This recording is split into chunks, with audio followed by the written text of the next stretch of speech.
या पत्रकार परिषदेसाठी त्यांच्या नेतृत्वाखाली आम्ही सारे ओबीसी काम करतो ते अण्णासाहेब आणि आमचे सर्व सहकारी आज खऱ्या अर्थाने या पत्रकार परिषदेच्या माध्यमातून आपल्याला एकच सांगायचं आहे की आम्ही कोकणातील खरे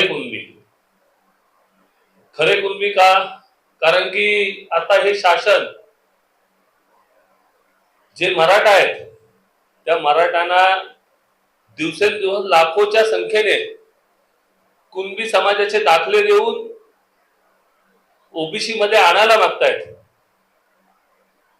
परंतु या सरकारला आपल्या माध्यमातून एकच सांगायचं आहे की कुणबी समाज हा अखंड महाराष्ट्रात आहे, पण मोठ्या प्रमाणात कोकणामध्ये आहे.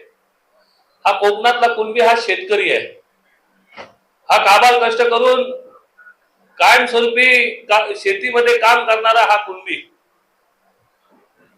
आपल्या माध्यमातून एकच सांगेल की जो काय आता जरांगे पाटलांचा जो काही ढोंग चालू आहे आणि त्याच्या पाठोपाठ हे सरकार जो जातोय, जसं जरांगे पाटील म्हणते तशा पद्धतीत हे सरकार चालतोय, ते आता या शासनाने बंद करावं. कारण खऱ्या अर्थाने आमच्या कुणब्यांवर हे अन्याय होतोय की आमच्या आजही कुणबी बांधव शेतामध्ये काबाल कष्ट करून काम करतायत आणि शेती करून भविष्यात त्यांचा उदरनिर्वाह करतायत. आणि मग जर आमच्या मुळाबाळांच्या प्रश्नावर जर हे मराठे घुसून जर कुणब्यात घुसून ओबीसी मध्ये टाकत असतील आणि आमच्या ज्या सुविधा आहेत त्या पूर्णपणे त्यांना देण्याचा जो घाट त्यांनी घातला असेल तर त्यांनी थांबवावं. या शासनाला एकच वाटलं, जरांगेला पण एकच वाटलं की दुसऱ्या समाजाच्या माध्यमातून ओबीसी मध्ये जर घुसायचा प्रयत्न केला तर सर्व समाज विरोध करेल. एकच समाज की शांत संयमी समाज, तो कुणबी समाज.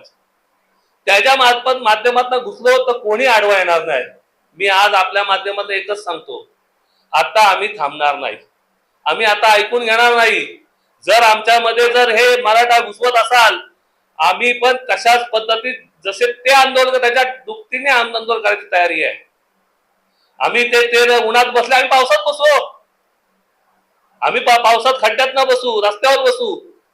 आम्ही मागच्या याच्या इशाऱ्यासाठी लाखोच्या संख्येने आझाद मैदानावर आम्ही मोर्चा काढला. कुणबी काय आहेत त्या दिवशी खऱ्या अर्थाने आम्ही दाखवलं. परंतु जर सरकारला वाटत असेल की हे शांत बसून काही असेल यांना दिलं तरी हे शांत बसतील, मी आपल्या माध्यमातून एकच सांगेन की आता सरकारने शांत विचार करून हे करावं. आमच्या कुठेही त्या कुणब्यांमध्ये यांनी घेऊ नये. कुठेही आमच्या कुणबी बांधवाच्या कुणबी तरुणावर जो अन्याय गेले कित्येक वर्ष जर बघितलं तर आमच्या मुलांसाठी, कुणबी बांधव शेतकऱ्यांच्या मुलांसाठी जर एखाद्या शिक्षणासाठी असेल किंवा नोकरीसाठी असेल, एकही जागा मिळत नाही. आज जवळजवळ या ओबीसी मध्ये 350-400 जाती आहेत. त्या जातींमध्ये आता परत हे मराठा जर घुसत असतील तर ओबीसीचं काय होईल? एक तर मराठांचं पण जे काय द्यायचंय ते देत आहेत, फक्त राजकीय दृष्ट्या त्यांना फायद्यासाठी हे ओबीसी मध्ये घुसवायला जे काही सरकार बघतोय तो त्यांनी थांबवावं. मी आपल्या माध्यमातून एक इशारा देईल की मी तुम्हाला कुणबी समाजाचा नेता, कुणबी समाजाचा अध्यक्ष म्हणून तुम्हाला सांगतो, जर यांनी वेगळं कुणबी आणि मराठा जर मंत्रालय खोललं तर आम्ही सर्व कुणबी बांधव रस्त्यावर उतरल्याशिवाय राहणार नाही. आता आम्हाला आमच्या हक्कासाठी लढण्यासाठी आम्हाला रस्त्यावर उतरावं लागेल. रोज उतरायची तयारी झाली लागलं तरी सुद्धा आम्ही उतरायला तयार आहोत.